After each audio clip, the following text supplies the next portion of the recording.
Hi, my name is Heidi. I'm 6 years old. I'm in first grade, and today my mom's gonna teach you how to weave. This is Miss Norris, and we are going to start weaving today. I'm starting with a piece of cardboard. I'm just using an old oatmeal cream pie box. It can be a cereal box or anything like that, and I'm just cutting it a little bit smaller, flipping it to the plain side. We're using a viewfinder to locate an area in the magazine that we want to find a design. So I'm picking this little area. Look for places with simple shapes, simple lines. Now I need to draw a square where my design is going to go. And I'm going to draw a square within a square, leaving a blank frame around it. The blank space around my square is going to be important later when I weave. Now I'm going to draw my design, looking at my viewfinder for inspiration and looking at where the shapes and lines go. You really want to pick something really simple for your design. Those little circles that I have there, I'm actually not going to be weaving those. I think I'm going to probably use beads or maybe buttons to add that design element because it's just going to be too complicated to weave. What's happening now is I'm just using a piece of notebook paper to make some little lines on the top and bottom of my design. Those lines are going to be cut into notches. You could use a ruler and mark every 1/4 inch, but I just had a piece of notebook paper handy, so that's what I used. Now I'm going to cut this out, cut my square out, leaving those edges blank on each side, and I'm going to trim these little notches. Just cut just far enough so that you're meeting that line that's going across. You don't want to cut into your design. You're going to be putting some yarn into those little slits that you're cutting right now. Before you weave, you want to choose the colors that you're going to use and think about which sections they're going to go in. So I think that will be the black yarn. I'm going to use pink here. And this other multicolored yarn is actually, it doesn't change color very fast. See how far apart the colors are? So probably most of my shape there will be one color. Now I'm ready to wrap my string around my loom. That's what that piece of cardboard is called. I'm going to take a piece of Scotch tape, just tape it onto the back there, and I'm going to start wrapping this pink string around the loom over and over from front to back, just putting the yarn inside each of those little notches that I cut. Make sure that you are not skipping any, and that as you put that string in each notch, that you're getting all the way to the bottom of the notch. Don't wrap it around and let it kind of sit on the outside of the cardboard like this one right here. If you have it like that, it's going to mess you up. So don't let it sit on the outside. Pull that little string in a little tighter like this so that it's right against that line that you have drawn. And then just keep going, wrapping it around. You also want to be careful that you don't leave it too loose or pull too tight. If it pulls too tight, the cardboard will bend like that. Don't do that. You want to try to keep it nice and straight. So keep wrapping it all the way around, and when you get to the very end, you'll simply trim any extra string and just use another piece of Scotch tape to secure that last little bit. Now we're ready to get our first piece of yarn. I chose black. I'm going to thread my needle. I use a larger yarn needle, so it's easier to get the yarn through the eye of the needle. That's the opening. Overlap some of the string and let it just hang there like a little tail. And I like to hold the needle at the base. That way the string won't accidentally come out as I'm weaving. I'm going to start by putting my needle under, then over, then under, and over those first 4 strings. I'm going to pull the slack all the way through. It's kind of a long piece of yarn, so you got to keep pulling until there's just a little tail left hanging there like that. Just set that aside. Now I'm only really weaving the first 4 strings because that's the section that's black. And whatever you do in the second row, because I'm going back the other way, you're going to do the opposite of what you did in the first row. So whatever strings I went under before, I'm going to go over this time. Over, under is your pattern. As you pull back, make sure that you don't pull too hard with that string there because you want those pink strings that are going up and down to stay nice and straight and vertical. I'll use my fingers a lot of times to scrunch down the yarn so that my layers stay pretty close together. I'm doing a third row now, again, doing the opposite of what I did the time before. Pull the extra slack through, being careful not to let the string get tangled or to pull too hard, especially getting those end pieces crooked. The key here is to keep your pattern going, under, over, and do the opposite of what you did in the previous row. Now, if you do pull too hard, like this, you can always just use your fingers or even use the needle to kind of stretch that back out and get it back in the right shape. And you'll also notice that as you weave, those pink strings that are underneath, they won't really show up after you've done a few layers, a few rows. They'll pretty much be hidden by the color you're weaving with.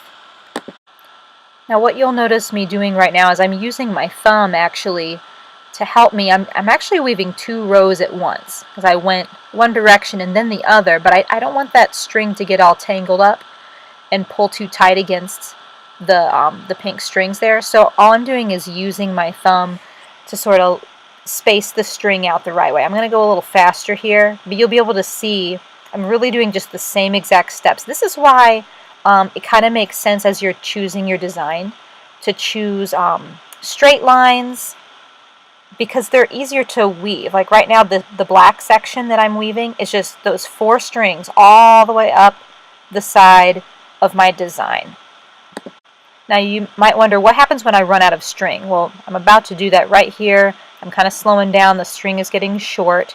Well, so what you would do is just when it gets really short, just stop weaving, leave a little tail.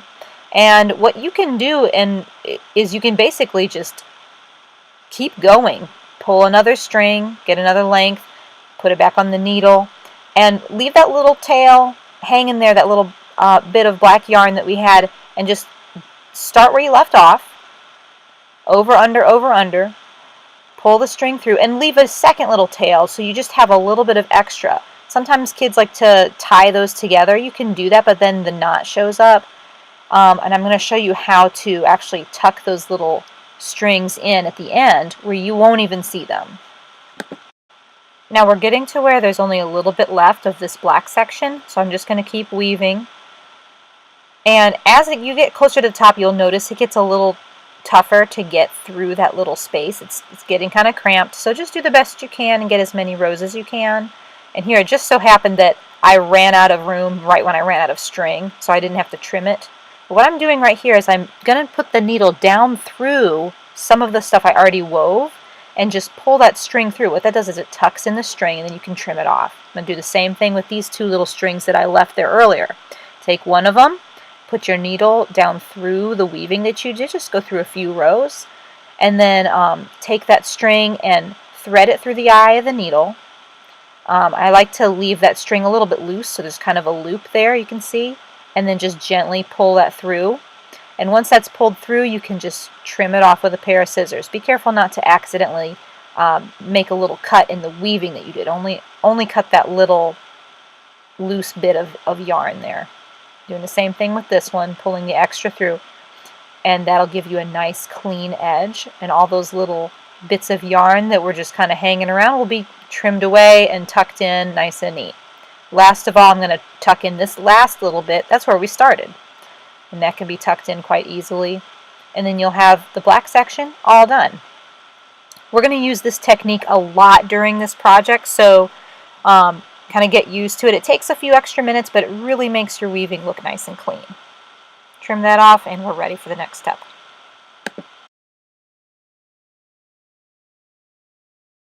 Okay, so we're getting ready to start our next color, which we're going to do pink next. I'm actually turning my thing upside down because it just makes sense to start at that section where there's more. I'm going, again, under, over, all the way across. Now when I get to the part where I'm meeting the section I already did, it's really important that I attach my new weaving to my old weaving. So first I'm going to pull through all that length of pink yarn that I just cut, leave a little tail, we'll tuck it in later. And I'm going to use my needle and just find the first row of black there. Sometimes I'll use the needle to just sort of separate out so I can see the rows, like there's that first row.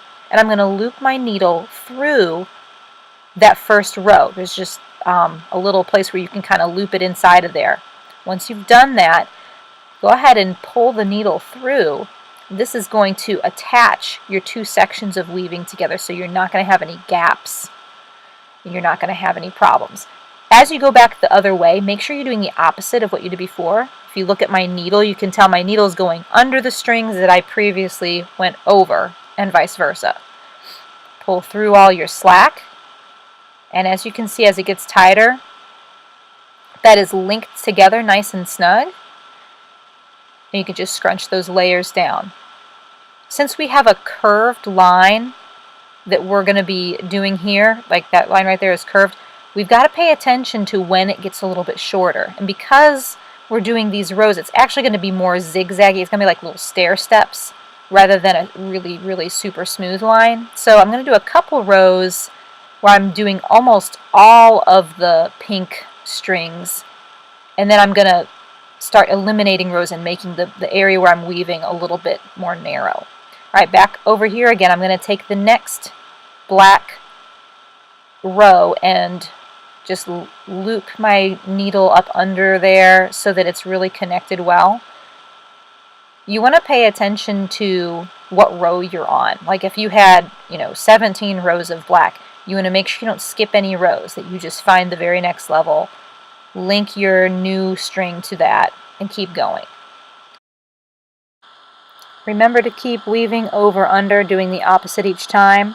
Remember to keep interlocking with the previous color, the black color right there. Remember to scrunch your layers down. If you don't connect the black with the pink, you're going to have a gap or a hole. Keep going over under, and remember also not to pull too tight when you're on the end of a row, like right there. If you pull tight like that, you can always fix it by adjusting it with your needle or your fingers. But do it right then. Fix it right then. Don't let that stay that way. You want to keep those pink lines straight up and down. Okay, we're going a little faster now here, but I want you to notice that as I go up, I make some of the rows start to get a little bit shorter because my line is curving. So that row there, that was shorter than the previous one. Just keep an eye on those lines that you drew if you have a curved line. Okay, I'm really going to speed it up here so we don't take so long to see all the weaving happen. But you can tell that there's sort of a little stair step happening on that curved line. And as I get to the top, it goes a little quicker because I'm not doing as many rows. Here I ran out of string, so here's an easy way to kind of just tuck that in as you go.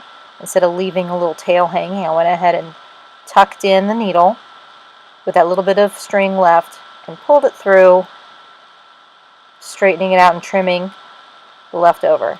Now I only need a tiny bit more of pink yarn, so I didn't put as much on my needle, but I'm just going to go ahead and finish that little area, going back and forth, filling it in.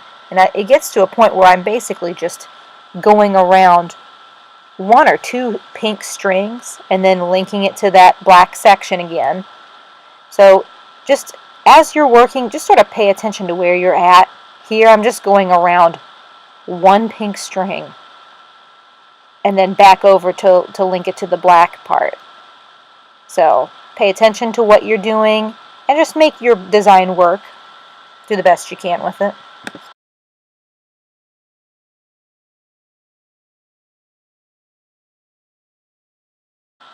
Here again, I'm getting to the very end, so I'm just going to tuck in the needle and pull through. And all that extra pink yarn, I'm just going to trim right off, tuck in that other little bit that I had left hanging there, so it's nice and neat.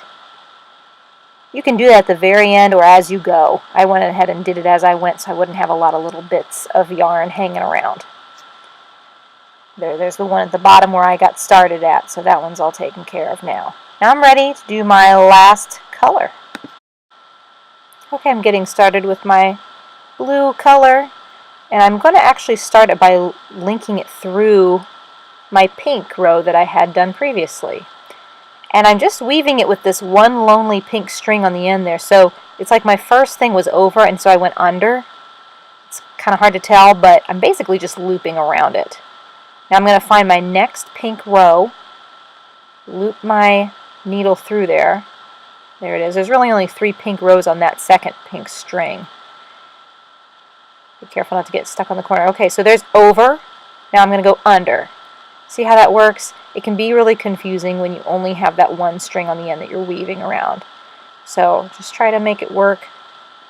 I've got one more spot where I'm going to loop through the pink, and then I'll be weaving on 2 rows with my blue instead of 1. So here I go. I'm going to loop through that pink, pull out my extra slack, even everything up, and go under that last pink string. Now I'm actually going to go to this next pink row over in the next spot there. So just pay attention to what row you're on so you don't skip anything. Let's really speed it up. This is my multicolored yarn. You can see that it kind of starts off a little more greenish blue in the corner and it gets a little more purpley as you go up. But it doesn't change color a whole lot. Again, as I'm going up, I'm just making sure I interlock every row with that pink that I've already done. When you get to the top, it gets a little bit squishy, so keep scrunching those layers down with your fingers to help give yourself some space.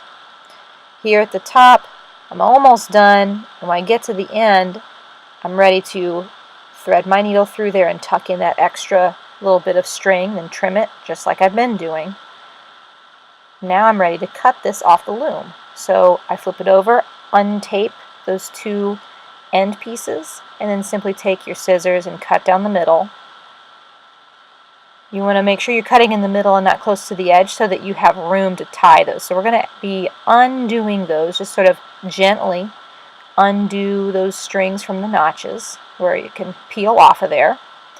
If you want to, you can go ahead and start tying them while the other side's still attached. So you just take the 2 first strings you see, tie it in a double knot, and then continue. I'm going to speed it up. All I'm doing here is I'm taking 2 strings that are like neighbors to each other and tying them together. That way your weaving won't come undone. If you don't do that, if you don't tie them, then your weaving could easily come undone. So you always want to make sure that you tie it really well. It takes a few minutes, but it's going to help secure all that work you just did.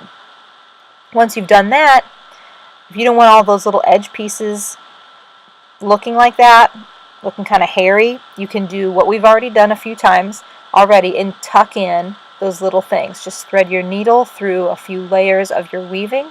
Make sure your needle's not showing on the other side, that you're right through the middle. Then take your string. This one got a little frayed, so I'm just twisting it back together. Put it through the eye of the needle. And once you get it through there, you just gently pull the needle through.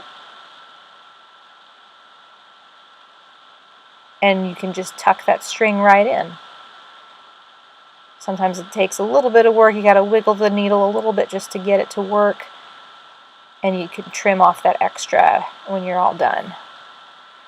We're going to repeat that step with all of these little sticking out things. So I'm speeding it up again, using that needle, tucking them in, trimming the extra.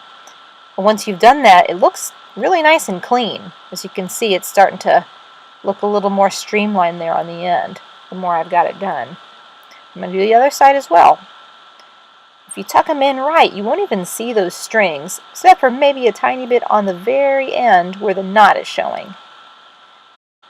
Once you've tucked away and trimmed off all those strings, your weaving is all done. If you want to add something extra, you can use beads or buttons like I'm doing to add those little details that I drew right there. I didn't want to weave them, like I said at the beginning. That would be too complicated because they're too little. So I went through this collection of extra buttons I had and just found the right sizes. I kind of arranged them and tried some different things. Once I decided on what I wanted, I got ready to sew it on. Now the needle I used for the yarn was actually too fat to fit through the buttonhole, as you can see. So I had to get a smaller sewing needle. And I also needed to use thread rather than yarn to attach my buttons. So here's my little sewing needle. I put some thread through it, And just to test it out, I made sure that that needle would fit through the buttonholes on each of these buttons, and it did. So you can always test that out. It's frustrating to be in the middle of it and realize, oh, this needle's not the right size.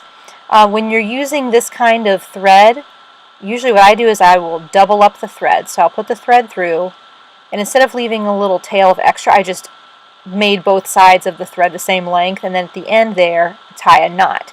Usually I make a double or even a triple knot. So you can see me tying the knot, and then as you do the double knot, try to get it right in the same spot so that your knot's kind of fat. Because that string, that thread is so thin, it could go right through your yarn. So there's the knot. I think that's probably pretty good. I'm going to trim off this extra bit of thread. Now I'm ready to sew my buttons on. So I'm going to start on the back of this. I'm going to set two of these buttons aside and just let's do the black button first. Place the button where you want it, come up through the back of your weaving, pull the string through, and you're going to go down through the buttonhole that's diagonal from the one where you started. So you're kind of making an X once you've done both sets of buttonholes. You don't have to go back and forth a bunch of times. If you were actually sewing a button on a shirt or a pair of pants, you'd want to really make it strong, but since these are just decorative, you can just go back and forth once or twice. Next, I'm adding the silver button, and it only has 2 buttonholes, so it's pretty quick. And the last button is the pink one. Once you're done sewing them on, go to the back of the weaving and just, you can make a little knot, and just like we did before, I'm just tucking in any extra thread with my needle and trimming off the extra. We've done that a bunch of times. So there you have it. There's your weaving with the little extra buttons. Looking pretty good.